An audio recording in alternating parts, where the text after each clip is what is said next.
Hey guys, I'm back for my fourth Journey to Ungoro review video, and this video will be discussing Paladin. So I'm going to be briefly discussing my thoughts and opinions on the Paladin cards, pretty much, and whether I think they're good, bad, are they going to be playable, what quirky decks we can play some of the cards in. And I'm excited for Paladin. We will start with their quest, the last Kaleidosaur. You have to cast 6 spells on your minions, and your reward is Galvadon. So Galvadon is a 5 and a 5/5 beast, Battlecry adapt 5 times. So obviously what you can do with Galvadon is, if you get to Galvadon, you can give it stealth and buff its attack and give it wind fury. You can make it untargetable. Basically, you can just get some absolutely insane minion that is probably going to win you the game a lot of the time. I mean, obviously it can get wrecked by things like Devolve and Master Spell and that type of thing. But generally it can definitely help you close out a lot of games. Like, it's insane. Galvadon is insanely powerful. Obviously, casting 6 spells on your minions is fairly difficult. Paladin does have a lot of cheap buffs. Things like Blessing of Might, Blessing of Wisdom, that kind of thing. So they have quite a few 1-mana spells above their minions. Obviously, you have like Blessing of Kings is a good card. This quest looks fairly difficult to complete. Like, it does look like it's going to be kind of hard to complete, but I think it would actually be easier to complete than it looks. Partly because of some of the new cards, but yeah, if you do complete the quest, it's insane. Like, you could go about the quest in different ways. You can go for a very aggro, super buff heavy Paladin, where you're literally just playing all of the cheap buffs, like a couple of early minions to play them on, and then like Argent Squire and that type of thing, and then just a load of buffs, and then play maybe Small-Time Recruits or Divine Favor to refill your hand, and then yeah, just try and complete the quest as fast as you can, and get Galvadon and close out the game. That could definitely be a way of going about the quest. There's a neutral minion that I think will be fantastic for helping with this quest. I think the 1-mana 2/3 that makes your other minions cost 2 more mana could actually be really good for completing this quest, because you can be running a lot of spells, and a 1-mana 2/3 is very powerful, and if it survives and then you cast a load of spells on it, then you don't really care about the negative effect of the card, because you're not playing minions, you're just playing a load more spells. So I think if you're playing this quest, you are going to be playing very spell heavy deck and only a few minions. Obviously you do need some minions to play the spells on, but yeah, you could also go about it a more mid-rangey route and go for more slower buffs. But personally, I think the aggro version would be better. But yeah, there's different ways you can go about it. So, first card is Adaptation. 1 mana, adapt a friendly minion. I think this card is very good. You think you'll probably play it in every quest Paladin. It's just great. Like, you have the versatility of giving a minion +3 attack, Divine Shield, summon 2 1/1s. Like, say you play Argent Squire on turn 1 and then give it +3 attack. I mean, you do have Blessing of Might that does that, but that's fine. You're fine with that. You can also give a minion Death Rattle. The Death Rattle summon 2 1/1s could be really nice to get from this, because one thing Paladin struggles with is early sticky minions. So the summon 2 1/1s could be used quite a lot in Paladin. But yeah, this card's fantastic. Like, I think there's nothing more to say, really. Obviously, 1 mana, give a minion Poisonous is a very good card. And we have seen that it does work with Royal Pyromancer, so if you use this on Royal Pyromancer and get Poisonous, then it kills everything, which is absolutely nuts. Obviously, you can't guarantee you're getting Poisonous, but maybe some kind of mid-range Paladin with Pyromancer and adaptation could actually be a thing, because like that, I think that would be the kind of, like, if you're playing a slower quest Paladin, you might play Wild Pyromancer in the deck, because you'll probably be playing things like Equality, and this would be, like, having a potential of Poisonous is absolutely nuts. I think it'd be Yeah, possibly playable for when you do get it. Like a 1 in 3 of clearing the whole board is pretty nuts. So yeah, really cool card. Next card, 2 mana, 2/2 Murloc, Hydrologist. Battlecry, discover a secret. So this card, never mind the Murloc stat, I think Murloc type, this is just overall a great card. Like, it's very similar to Dark Peddler. 2 mana, 2/2 Battlecry, discover a 1 mana spell. You're always getting a 1 mana card. You're always getting a 1 mana card because all the Paladin secrets are 1 mana, of course. And yeah, it's great. You can just think of something like a Noble Sacrifice, a Redemption. You can use Getaway Kodo for value. Like, the secrets, actually, there's a variety of secrets. There's defensive secrets. There's secrets that create value. Yeah, it's just a great card. Like, you don't need to be playing Murlocs. I think if you're playing like a mid-rangey Paladin deck, I think you just play this card. Maybe you don't play this in Quest Paladin, because you're just fully... if you're playing a hyper-aggro Quest Paladin, I'm not sure if you would play this, because your pure focus is getting that quest done as fast as possible, so I'm not sure. But, especially if you're playing the 1 mana 2/3 that makes your minions cost more, I don't think I would play this card with that card. But, overall, Hydrologist is amazing. Like, maybe Murloc Paladin could be a thing anyway. There's a new neutral 2/3 Murloc that gives another Murloc +1/+1, which is also very good. So maybe some kind of Murloc Paladin could be a thing. But Hydrologist is just very good in an aggro Paladin, in a mid-range Paladin.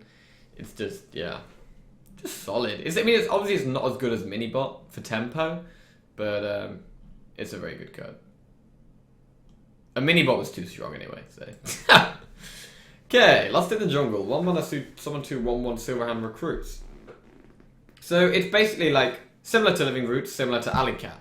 So it doesn't have the Beast tag, which Alleycat has, and it doesn't have the potential to deal 2 damage, which Living Roots has. There are some new Silverhand Recruit synergies. In Lightfuse Stegodon, 4 mana 3/4, Battlecry, adapt your Silverhand Recruits. So this could be really good with cards like that. And this is actually a really good card. Like, say you adapt 1 Silverhand Recruit. It's okay. Like, 4 mana 3/4 and give a Silverhand Recruit Poisonous if you already have it on the board. It's pretty good. Give a minion summon 2 1/1s is good. And if you get it on 2+ Silverhand Recruits, it's just insane. It's really insane. So this card has super high potential, but it's just kind of hard to say how easy it is going to be to get lots of Silverhand Recruits on the board. Obviously, Lost in the Jungle, if you're playing Lightfuse Stegodon, you're definitely going to be playing Lost in the Jungle. There's also the 5 mana Stand Against Darkness, 5 mana summon 5 Silverhand Recruits. You could make, like, that with Lightfuse Stegodon could be interesting. That's obviously a lot slower. Like, if you are playing this card, it would be in a very mid-rangey Paladin deck rather than aggressive, I think. But yeah, this is a good card. Paladin doesn't really have any strong 1 mana minions. And you're pretty happy just summoning 2 1/1 dudes. Yeah. It's not amazing. Like, it's weak in the meta. It's weak to things like N'Zoth's First Mate, obviously. But other than N'Zoth's First Mate, 2 1/1s on turn 1 is pretty good. So it's pretty good. And I think this has very high potential. I'm actually pretty excited about this card. But also without this card, you probably wouldn't be able to play this card because there aren't enough Silverhand Recruit synergies, enough cards that summon Silverhand Recruits. Lost in the Jungle also works with the Steward of Darkshire, the 3/3 that gives 1 health minions Divine Shield. So maybe in a like mid-range Divine Shieldy Paladin that's never really been a thing, but this would help that archetype slightly. So yeah, it's a good versatile card that could be seen in aggro Paladin lists, could be seen in mid-range Paladin, could be seen in some kind of dude Paladin, Silverhand Recruit Paladin. Anyway, next card. Spike Ridge Steed, 6 mana spell, give a minion +2/+6 and taunt, and when it dies, summon a Stegodon. A Stegodon is a 2/6 taunt. So it's basically give a minion +2/+6 and taunt, and when it dies, Death Rattle, summon a 2/6 taunt. This card is insane. Like, the value you're getting for 6 mana is absolutely nuts. So you're getting like 4 plus 12 worth of stats, like 4/12 worth of stats for 6 mana, and the 2 attack gets to attack. So say you have a dude survive on the board, and then you use this on it, it gets to attack with that buff, which is obviously good. And the health you're getting is so good. Like, this card would just be so good in a mid-range Paladin. Like, I've always loved mid-range Paladin, but it's just never been a thing lately. There's just not been enough good stuff for it. This card would be fantastic in a mid-range Paladin. And I'm not sure if mid-range Paladin has enough stuff to be a thing. Like, mid-range Paladin has a lot of good late-game tools. Like, a lot of powerful, high-value, like things like Tyrion, things like this, Rag the Light Lord. But I'm not sure if mid-range Paladin has quite enough early game is the main issue. I think definitely Hydrologist could be played in mid-range Paladin, for sure, for some early game. But that's about it. That's really about all you have in the early game. You can play things like Aldor, maybe Wild Pyromancer. So yeah, mid-range Paladin is definitely something I'm going to experiment with. And could be good, but I think it's unlikely. I would love mid-range Paladin to be good, but this card is just bonkers, man. This card is bonkers. Okay, Vine Cleaver, 7 mana 4/3. After your hero attacks, summon 2 1/1 Silverhand Recruits. So, more Silverhand Recruit synergy. It is a 7 mana weapon though, and it's not doing anything particularly defensive. You can clear minions with it, but you can compare this to Piranha Launcher, where it's a minion that has high value, but it's very slow, and it's summoning minions after you attack. But Piranha Launcher was never really seen any play in Hunter, because it's just too slow. But it's more acceptable to run slow cards in Paladin because they have a lot more defensive tools. They have things like Ragnar, like if you're playing Vine Cleaver, on turn 8 you can play Tyrion, Rag the Light Lord, Leon Hands. You have a lot of great defensive options for turn 8. So I think this is definitely more likely to see play than Piranha Launcher. If you're playing a mid-range Paladin and you were playing things like Lightfeud Stegodon, then I think playing one of these wouldn't be that terrible. Like, I do actually really like this card. Like, you can get 6 1/1s out of it and deal 12 damage. So the actual value you're getting out of this card in the long run is very, very good. In fact, the more I think about it, the more I think this card could be good. Only because of the amount of healing Paladin has, though. Like, good heal and good taunt. They have things like Spike Ridge Steed, which you can use on the 1/1s you get from this. I'm really excited to try out a mid-range Paladin. But like I said, the issue with mid-range Paladin is the early game. But yeah. It might... Like, that's the only real deck this is going to see playing, right? If it was ever going to see play, it would be a slow mid-range Paladin. And it's probably way too greedy to play 2, so maybe you'd probably only see 1 of. But I wouldn't write this card off completely. I'm definitely going to try it out. Definitely going to try it out. Dynasize, 8 mana, set a minion's attack and health to 10. I just don't know, man. Like, if you have a dude survive... I mean, it curves out after Vine Cleaver, right? So you play Vine Cleaver, you attack, get 1/1s, and then use Dynasize on one of the 1/1s. But you're never going to play Dynasize over Tyrion or over Rag Light Lord. Personally, I don't think this card will see any play. I don't think it's that amazing. I mean, what it does, like say you have a 1/1 on the board, and then you give that minion basically +9/+9, and that 9 attack has charge. So the situation where you have a 1/1 living the board, and then you're Dynasizing it, like Dynasize is pretty good, but it's just so situational, clunky, it's not defensive at all. You would much rather play Tyrion or Rag Light Lord, I'm pretty sure, on turn 8. Because generally this is trying to be aggressive, right? It's an 8 mana card that's kind of trying to be aggressive, and it's...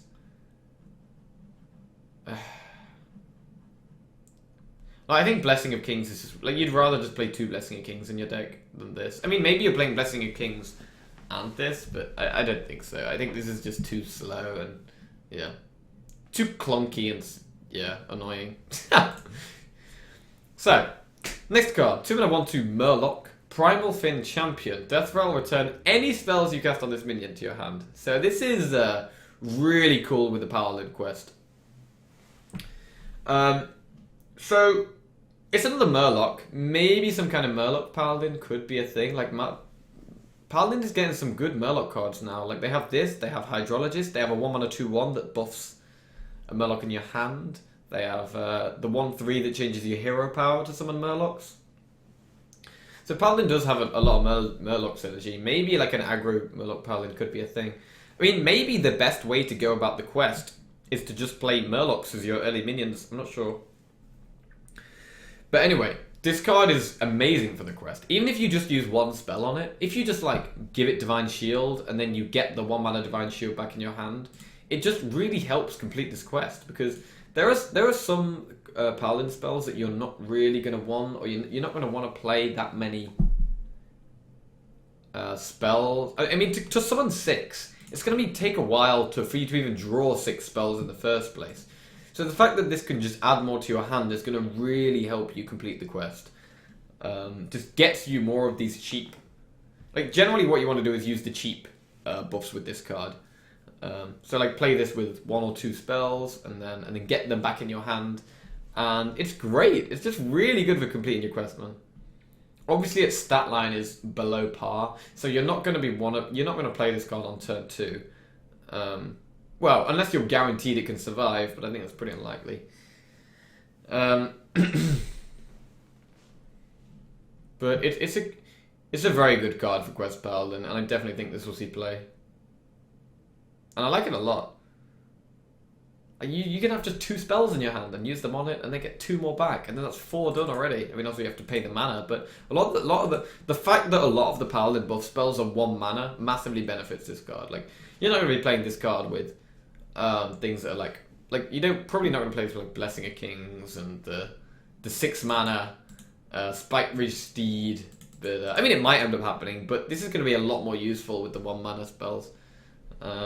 So yeah, fantastic card for the quest for sure. And the last Paladin card is Sunkeeper Tarim. 6 mana, 3/7. Taunt.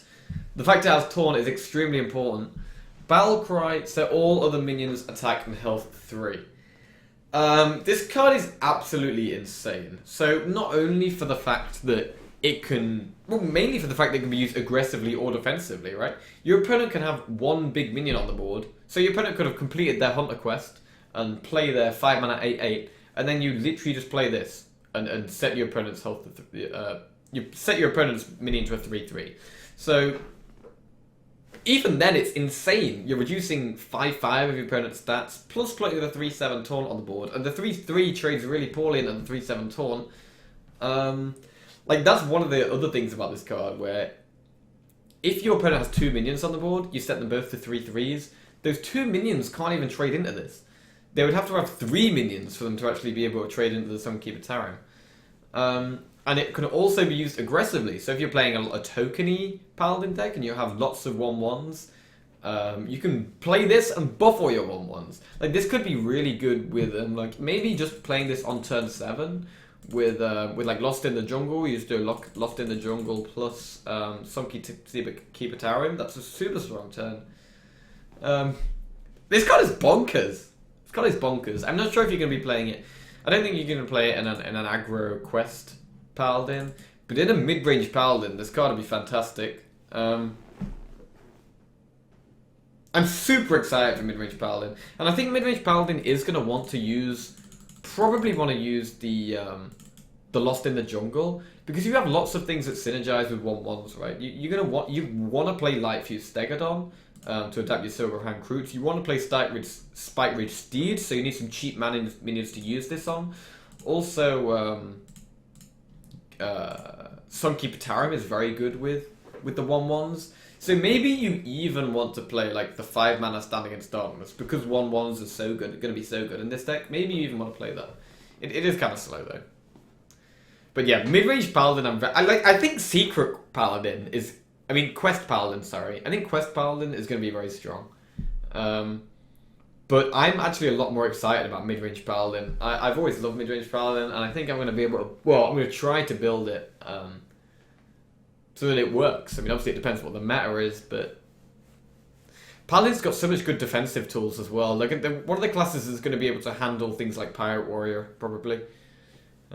Things like Wickerflame Bone Bristle, which is, in my opinion, one of the best cards in the game against Pirate Warrior.